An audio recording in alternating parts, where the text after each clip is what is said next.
O que devemos fazer para sermos um instrumento de avivamento? Primeiramente, eu gostaria de esclarecer o que é um avivamento. Este é o nome dado à ideia de se trazer vida onde há morte. A ideia de se trazer a presença de Deus aonde não se tem Deus como centro da vida. Eu gostaria de pedir que você lesse 2 Crônicas, capítulo 28, verso 22, para que você possa entender como era Israel antes do rei Ezequias assumir o reinado.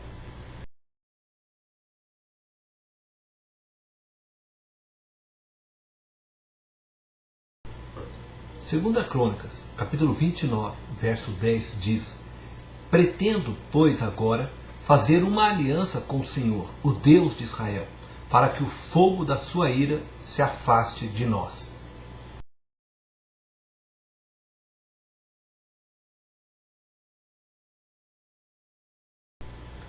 Esse verso demonstra que o rei Ezequias estava disposto, desejoso a assumir uma aliança com Deus.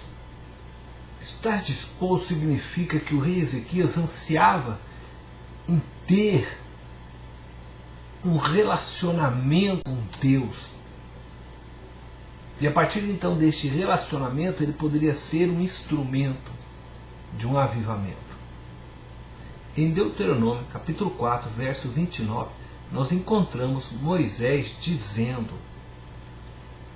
que quando nós buscássemos a Deus de todo o nosso coração, mas eu queria que você pensasse, quando nós buscarmos, quando nós tivermos a disposição, quando nós pretendemos, quando nós estivermos dispostos a isto, nós o encontraremos. Jeremias capítulo 29, verso 3 diz: Buscar-me-eis e me achareis quando me buscardes. Deus novamente está falando agora através do profeta Jeremias. Quando vocês tiverem disposição de me buscar, quando pretenderem me buscar, me achareis. Em Lucas capítulo 9, verso 23, nós encontramos as seguintes palavras de Jesus: Se alguém quer vir após mim, a si mesmo se negue. Isto é, se alguém está disposto, se alguém deseja, se alguém pretende ser meu discípulo, a si mesmo se negue. Todos estes versículos nos mostram a necessidade de tomarmos a iniciativa para encontrarmos com Deus e segui-lo. Eu gostaria apenas de lembrar que Deus, Ele já deu o primeiro passo. Ele já veio ao mundo, se revelou a nós, se fez homem na pessoa de Jesus. E agora Ele está esperando nós darmos o passo seguinte. Embora seja o próprio Deus quem gera em nós o desejo de segui-lo, contudo é nós que respondemos a este desejo. Deus nos respeita como homem e mulher, nos dando a oportunidade de escolher o certo e o errado. Deus trabalha em conjunto com o homem. Deus, por meio do Espírito Santo, gera em nós o seu querer. Ao homem cabe responder à voz do Espírito. Ezequias estava levando a nação de Israel a uma nova dimensão de relacionamento e vida com Deus. Uma nação onde Deus já não era presente no meio deles, uma vez que eles haviam fechado o templo.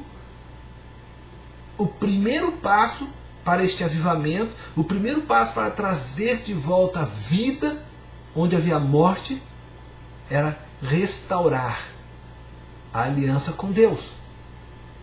Mas havia uma necessidade de desejar, havia uma necessidade de disposição, de assumir este compromisso, uma atitude tomada pelo rei Ezequias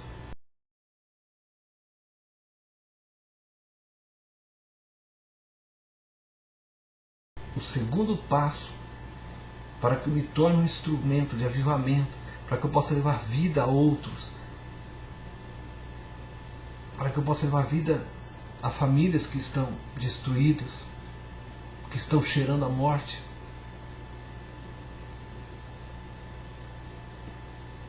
É a restauração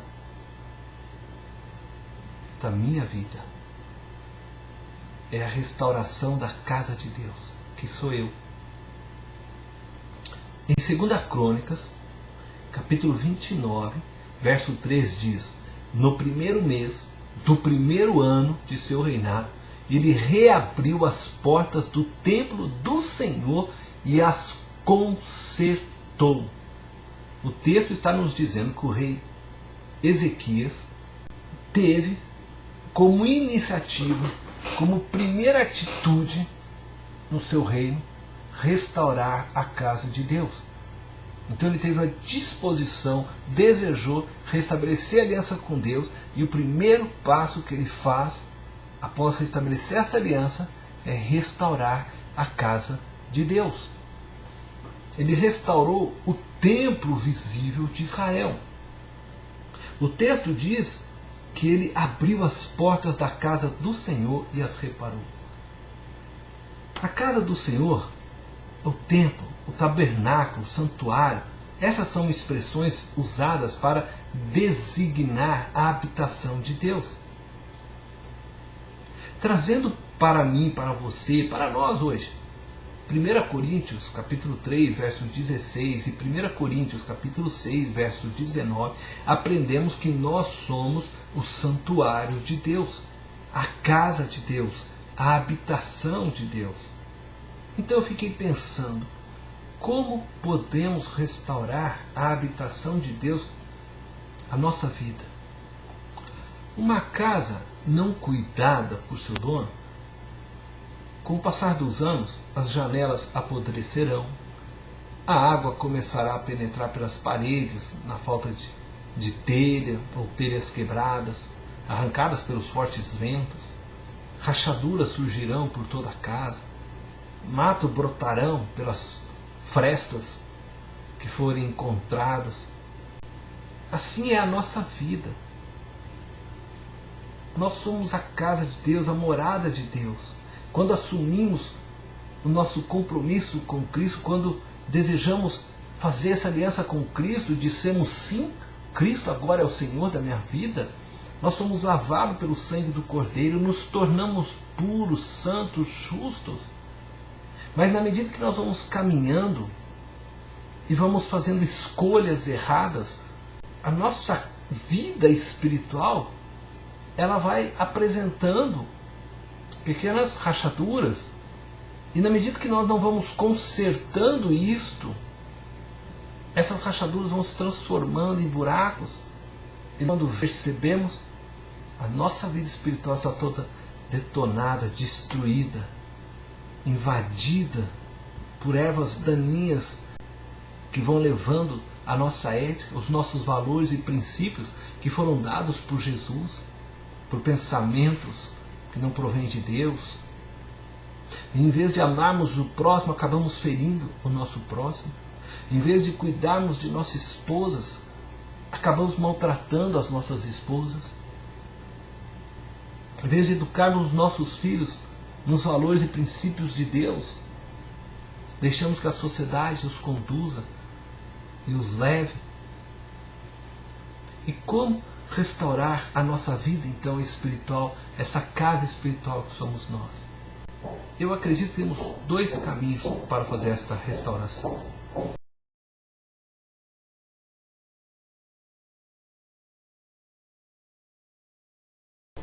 Precisamos confessar os nossos pecados. Através da confissão, nós podemos tirar do nosso coração aquilo que está nos machucando. Nós podemos pôr para fora o sentimento que vai nos corroendo de culpa. Nós podemos, por meio da confissão de pecado, restaurar relacionamento, porque quando eu confesso ao meu irmão o meu pecado, a minha falha para com ele, eu restauro novamente o meu relacionamento com Ele. Quando eu confesso meus pecados a Deus, eu posso andar de cabeça erguida, sabendo que não tenho nada a dever a ninguém. E a segunda coisa é perdoando aqueles que nos ofenderam.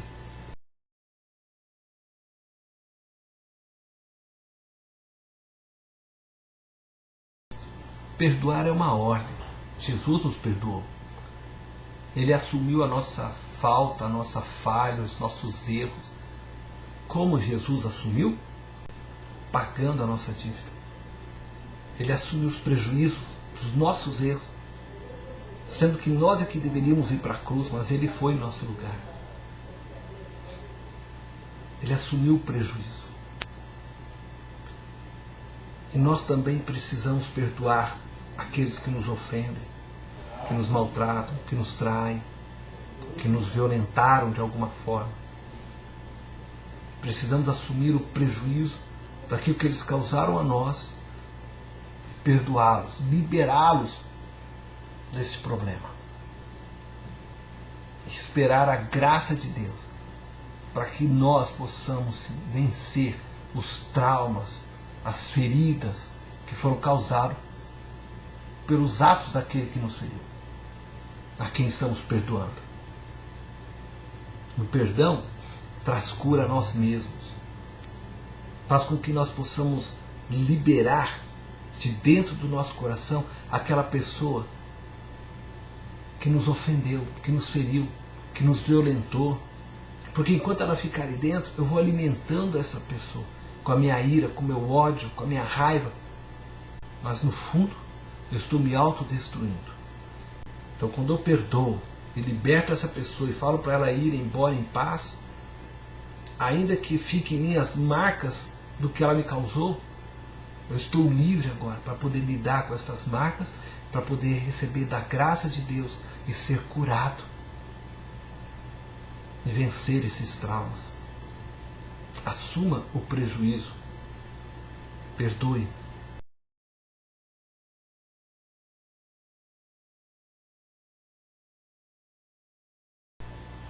O terceiro passo para que eu me torne um instrumento de avivamento que leve vida a todos é a santificação. 2 Crônicas, capítulo 29, verso 5 diz: E disse: Escutem-me, levitas, consagrem-se agora e consagrem o templo do Senhor, o Deus dos seus antepassados. Retirem tudo que é impuro do santuário. Uma vida de santificação é uma vida separada para Deus. Uma vida disposta a retirar tudo que é impuro, para que Deus seja manifesto cada vez mais. O rei Ezequias, ele ordenou que fossem quebrados todas as estátuas, postes ídolos que haviam sido feitos pelos seus pais. E dessa forma ele buscou purificar toda a nação de Israel. Tirar do meio do povo tudo aquilo que os contaminasse, tudo aquilo que desviasse o olhar deles de Deus. Essa é a atitude que devemos ter quando nós falamos de santificação. Devemos retirar dos nossos olhos tudo aquilo que venha desviar os nossos olhos de Deus.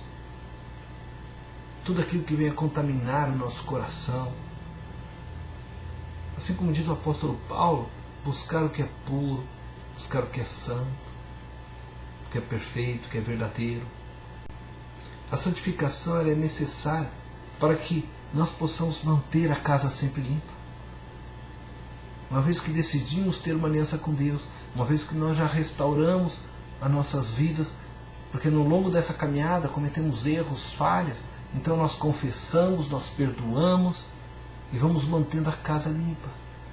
Eu vou buscando retirar tudo aquilo que pode danificar a minha caminhada com Deus.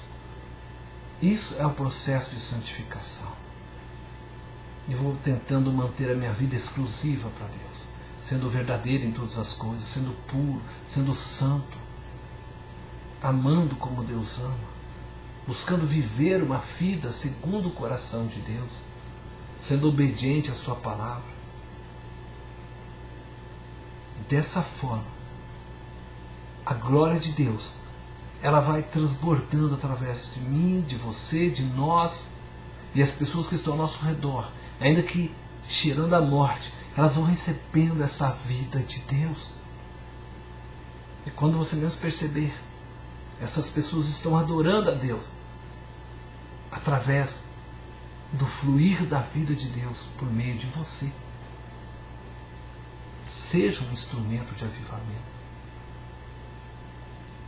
Deus te abençoe.